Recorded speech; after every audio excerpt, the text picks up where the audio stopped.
Di dalam video ini saya akan membahas tentang seperti apa caranya melakukan sortir, terus tujuannya itu apa, manfaatnya apa untuk budidaya ikan nila ya.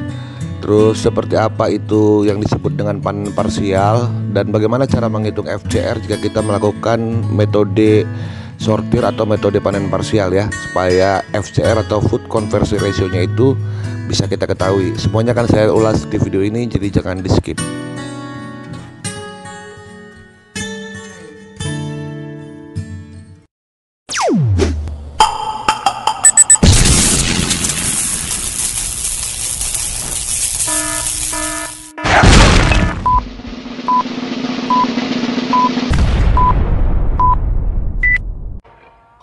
Won't shoot me down soon.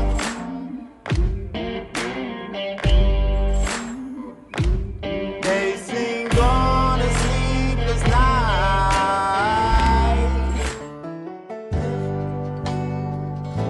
Halo kawan-kawan, jumpa kembali di channel vlog Bang Gulo, channel yang membahas segala sesuatu tentang budidaya ikan nila ya. Video kita kali ini seperti yang saya janjikan dari video sebelumnya itu, kita akan membahas tentang sortir, panen parsial, terus FCR ya. Jadi seperti apa caranya menghitung FCR jika misalnya kita menggunakan sistem metode panen parsial di kolam bioflok ikan nila. Sortir atau grading itu biasanya dilakukan pada budidaya ikan lele ya. Tujuannya itu untuk menyamakan size-nya, ukurannya agar ikan ini tidak saling memakan, karena kan ikan lele itu terkenal kanibal. Makanya istilah sortir atau grading ini kurang terkenal di budidaya ikan nila. Tapi selama melakukan budidaya ikan nila ini saya melakukan sistem sortir ya, sekalipun ikan nilanya nggak kanibal ya, nggak saling memakan. Nah, fungsi sortir ini menurut hematnya itu berdasarkan pengalaman saya ada 3 ya. Yang pertama itu adalah mempercepat pertumbuhan ikan, terus yang keduanya bisa mengatur atau memanajemen pakannya lebih baik ya. Dan yang terakhir itu kita bisa memperkirakan atau memprediksi berapa hasil panen kita dan jangka waktu yang tepat dengan menggunakan sortir ini. Istilah sortir atau grading ini memang biasanya dilakukan di budidaya ikan nila itu hanya pada saat tahapan pembibitan ya, untuk membedakan bibit antar size-nya ya untuk dijual. Tapi kalau di pembesaran, sortir atau grading itu memang memiliki resiko ya. Resikonya itu adalah salah satunya itu adanya kematian pasca grading atau pasca sortir. Hal ini terjadi karena proses sortir atau grading yang dilakukan itu tidak benar ya, sehingga ikan luka dan stres, terus terserang infeksi yang menimbulkan penyakit menular nanti setelah selesai disortir, dan akibatnya banyak ikan yang mati ya. Nah, saya akan sampaikan berbagai pengalaman ya, bagaimana saya cara menyortir ikan supaya ikannya itu sehat dan tidak ada kematian pasca sortir ya. Tahapan yang pertama saya lakukan itu adalah ikan harus saya puasakan dulu minimal 24 jam. Minimal 24 jam, kalau 36 jam lebih bagus ya. Terus setelah itu lakukan pemberokan supaya ikannya itu lebih sehat atau lebih stres ya. Pemberokan itu adalah menguras isi ususnya sehingga tidak ada ikannya tidak dalam keadaan kondisi kenyang ya. Dan ini memang bisa membuat ikan lebih kuat atau lebih tahan nanti ketika kita pindah-pindahkan ikannya. Nah, jika jarak antar kolam yang akan kalian sortir atau kalian bagi berdasarkan grading atau size ikannya itu jauh-jauh, maka sebaiknya itu kalian menempatkan atau menyiapkan wadah ya, seperti tong atau ember untuk membagi ikannya ke dalam size-size sesuai dengan klasifikasi yang sudah kalian tetapkan. Jadi ikannya itu tetap akan sehat dan tidak luka-luka kalau dalam pengangkatannya atau dalam pemindahannya itu tetap menggunakan wadah berisi air. Tapi kalau kering itu agak susah ya, dia pasti akan saling melukai lah antara sesama ikannya. Makanya memang wadahnya harus dalam kondisi wadah berisi air. Nah, ada kalanya juga ketika kita sortir itu sekaligus dengan panen parsial ya, seperti yang kalian lihat di video ini. Ini ABK saya lagi panen parsial, maksudnya panen sebagian untuk ikan-ikan yang berukuran di atas 250 gram itu sudah bisa dijual. Jadi itu ditimbang terus dimasukkan ke kolam karantina untuk menunggu penjual ya, yang ini. Dan nantinya ini akan dijual langsung, jadi tidak dibesarkan lagi ya.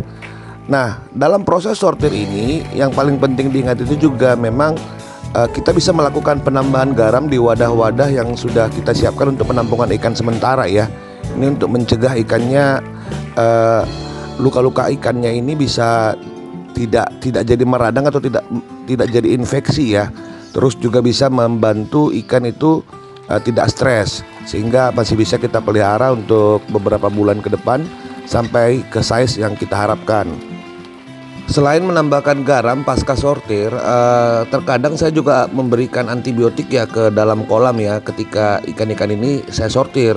Karena kan posisinya mungkin luka-luka, terus saya berikan antibiotik lagi baik melalui pakan ataupun langsung ke airnya ya. Antibiotiknya bebas ya, mau apapun, mau Inroflox boleh, Blue Super boleh, terserah lah. Grading atau sortir ini memang sangat dibutuhkan jika kita memiliki banyak kolam ya. Kalau kawan-kawan masih punya 2 kolam, mungkin kalian bisa pakai panen parsial ya. Jadi ikan-ikan yang sudah layak untuk dijual itu kalian angkat, terus kalian bagi lagi kolamnya itu sesuai dengan size-nya.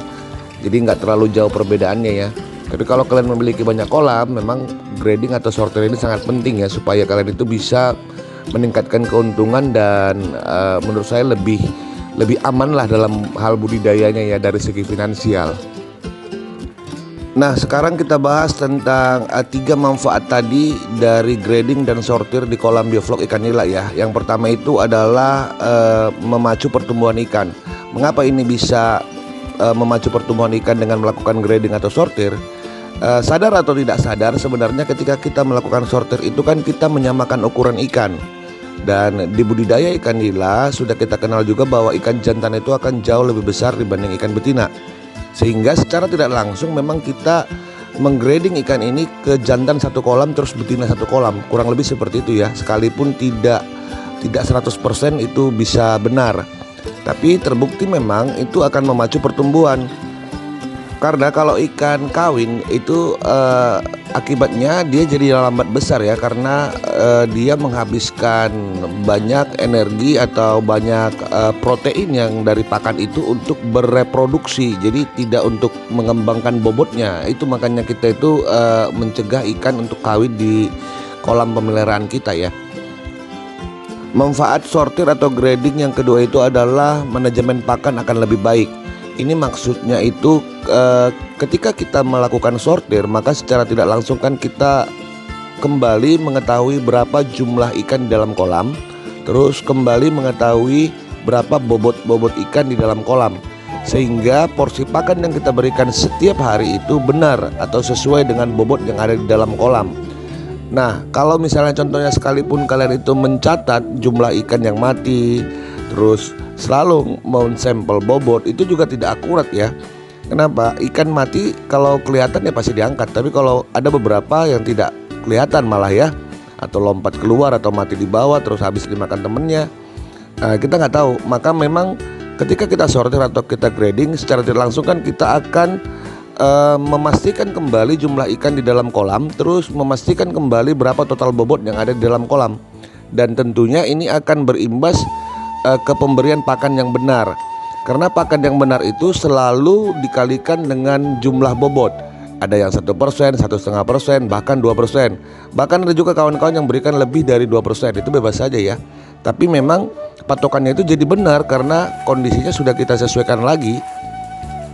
Nah, jika andainya kita tidak melakukan sortir, maka kemungkinannya itu kita bisa salah memberikan pakan ya. Jadi kita memberikan pakan yang over sehingga kualitas airnya turun, atau justru kita memberikan pakan itu kurang sehingga ikannya jadinya lambat bertumbuh. Nah, ini yang paling susah ya. Karena kan taksiran pakan ini memang harus sesuai dengan kondisi kolam. Jadi jangan sampai salah taksir ya. Kalau salah taksir bisa-bisa FCR-nya meningkat atau ikannya tidak bertumbuh. Kurang lebih seperti itu ya. Nah, manfaat yang ketiga dari sortir atau grading ikan nila di kolam bioflok itu adalah memastikan hasil panen dan jadwal panen ya. Jadi itu kurang lebih seperti ini maksudnya. Nah, dengan menyatukan atau menyeragamkan bobot, maka kita bisa lebih memprediksi panen. Contoh ya, kalau kita sudah kumpulkan ikannya 150 gram rata-rata di setiap kolam, maka secara tidak langsung kita estimasinya itu 2 bulan paling lama itu sudah harus panen. Dan kalau misalnya contohnya kita grading ikannya itu di bawah 100 gram atau rata-rata 100 gram, maka estimasinya itu 3,5 bulan itu sudah harus panen, kan begitu. Dan ini memang sangat penting ya, sehingga kita nggak salah dalam hal memprediksi jadwal panen kita. Dan satu lagi juga hasil panen itu akan lebih maksimal karena tidak ada ikan yang sayang ya, tidak ada ikan yang terbuang. Dan satu hal memang yang paling kelihatan ketika kita budidaya ikan nila ini, ketika panen kita jual ke pengepul atau ke penjual dan atau borongan gitu, sehingga satu kolam itu diambil semua. Ini yang menimbulkan banyak kerugian ya. Kenapa banyak kerugian? Karena size ikan yang kecil juga diangkat gitu loh. Dan itu tentunya akan mengurangi hasil panen ya, karena kan hasil panen itu dihitung dari kilogram bobot ikan yang ada di kolam secara total. Jadi kalau misalnya satu kolam itu berisi ikan di atas 200 gram, itu sudah pasti luar biasa hasilnya, bisa mencapai 25 kilogram per meter kubik ya rata-ratanya. Tapi kalau kalian itu jualnya tidak mau menggunakan sortir secara langsung gitu, semuanya satu kolam, itu bakal jauh ya, bisa hanya 11 sampai 12 kg per meter kubik hasilnya. Jadi kan sangat sayang sekali. Nah, lantas kalau kita melakukan sistem grading atau sortir, terus gimana nih kaitannya dengan FCR ya? Karena kan akan susah menghitung FCR-nya lagi nanti gitu ya. FCR itu adalah food conversion ratio, maksudnya itu total pakan yang kita gunakan untuk menghasilkan bobot ikan. Jadi biasanya rumusannya ini jumlah total pakan dibagi dengan jumlah bobot ikan setelah dikurangi sintasan. Itu biasanya rumus FCR ya. Nah, ini akan saya terangkan sedikit seperti apa cara menghitung FCR-nya ya. Saya sudah siapkan simulasi di Excel ya. Ini dia, saya tunjukin ke kalian cara menghitung FCR sistem sortir panen parsial. Nah, ini kalian bisa lihat datanya, ini ada data tebarnya, contohnya jumlahnya 700 ekor ya. Kalau rata-rata bobot di awal tebar itu 5 gram, maka total bobotnya itu kurang lebih sekitar 3,5 kilo atau 3.500 gram. Terus kita anggap saja total pakan yang kita keluarkan itu kurang lebih sekitar 3 sak ya, itu 120 kilo atau 120 gram. Nah, setelah kita sortir, ternyata itu terdapat jumlah 95 ekor itu 250 gram ya, atau bisa dipanen lah ya. Terus ada 320 ekor yang 180 gram. Terus ada yang 140 ekor, itu kurang lebih beratnya 120 gram. Terus ada yang 80 ekor, itu beratnya kita bikin lah ya, anggap saja ini beratnya misalnya contohnya 100 gram. Ini rata-rata ya, rata-rata kalian bisa cek rata-ratanya. Terus ada juga yang kecil-kecil kurang lebih sekitar 30 ekor, itu anggap aja bobotnya 50 gram. Jadi totalnya itu ikannya kurang lebih sekitar 665 ekor. Terus total bobotnya itu 107 kilo. Nah, kalian bisa lihat survival ratio-nya itu kurang lebih 95%. Itu maksudnya tingkat kehidupan ikannya ya. Terus berat bersihnya dikurangi sintasan itu kurang lebih 104 kilo. Dan didapatlah food conversion ratio-nya atau FCR-nya itu kurang lebih 1,1. Nah, ini hanya simulasi ya, kurang lebih seperti itu. Jadi kalau kalian mau ganti sesuai dengan angka yang kalian dapatkan di lapangan, ya tentunya tinggal diganti saja ya. Terus untuk nggak mungkin kan setiap ekor ikannya itu kita timbang satu persatu. Jadi memang kita estimasi saja rata-ratanya. Bisa jadi juga yang 95 ekor ini ada yang 270, ada yang 300 gram, tapi intinya di atas 250 gram ya. Atau justru bisa jadi juga yang 320 ekor ini ada yang 200 gram, ada yang 170 gram. Jadi memang dia main rata-rata. Karena kan setiap kita memisahkan ikan-ikan ini ke dalam kolam-kolam tertentu, itu tentunya sudah kita bagi ikan-ikannya itu yang hampir sama ukurannya berada di satu kolam. Terus yang besar-besar juga berada di satu kolam, yang kecil sekali juga berada di satu kolam. Makanya tadi saya katakan memang sistem grading atau sortir ini akan lebih efisien kalau kalian itu sudah memiliki banyak kolam. Kalau hanya 2 kolam tentunya pilihan kalian itu hanya bisa lebih sedikit ya, 2 kolam saja gitu, atau 1 kolam untuk yang besar, 1 kolam untuk yang kecil, kurang lebih seperti itu. Nah, kalau misalnya kalian pengen lebih pasti, kalian bisa juga timbang bobot ikannya ya. Timbang bobot ikannya dalam artian ketika sudah dapat yang di atas 250 gram, kalian timbang berapa hasilnya gitu. Terus yang dapat yang sortiran kedua misalnya 150 gram, kalian timbang juga berapa, boleh ya. Dengan catatan kalian ketika menimbang itu gunakan wadah yang berair atau di dalam ember masukkan ikannya ya, supaya ikannya nggak luka gitu. Tapi kalau untuk mau dikonsumsi atau mau dijual langsung untuk ikan-ikan sudah mencapai bobot maksimal seperti yang kita harapkan, itu boleh pakai wadah yang tidak perlu menggunakan air. Nah, lantas setelah kita memisahkan ikan berdasarkan grading atau sortir sesuai dengan ukuran atau bobot ya di dalam satu kolam, bagaimana kita menghitung FCR-nya kembali nanti? Nah, satu yang harus kalian ingat, rumus FCR itu seperti saya katakan tadi itu adalah total pakan yang dihasilkan atau yang dipakai dibagi sama total bobot dikurang sintasan. Sintasan itu maksudnya total bobot awal.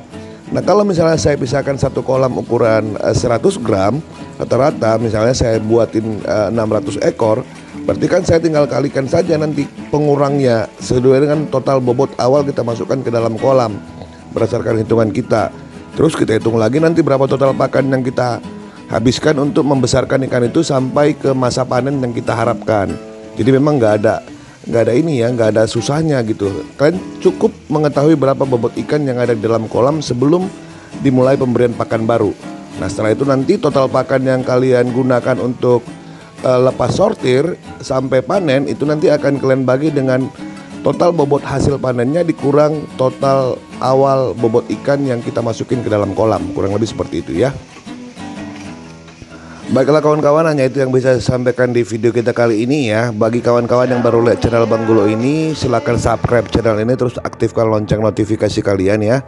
Dan kalau misalnya kalian pengen serius di budidaya ikan nila dengan sistem yang saya gunakan, yang sederhana, sistem rumahan, kalian bisa join ya, gabung di channel ini karena ada beberapa video privat yang tidak bisa ditonton oleh seluruh subscriber ya.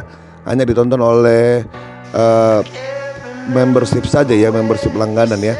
Dan itu saya share di channel kita ini. Jadi kalau kalian misalnya mau serius juga, kalian bisa aktifasi sesuai dengan kemampuan kalian lah ya. Ada 3 members.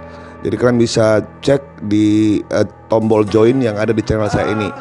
Baiklah kawan-kawan, saya Bang Gulo beserta ikan nila yang ada dalam video ini mohon undur diri dulu ya. Sampai jumpa di video selanjutnya. Tetap semangat. Bye bye.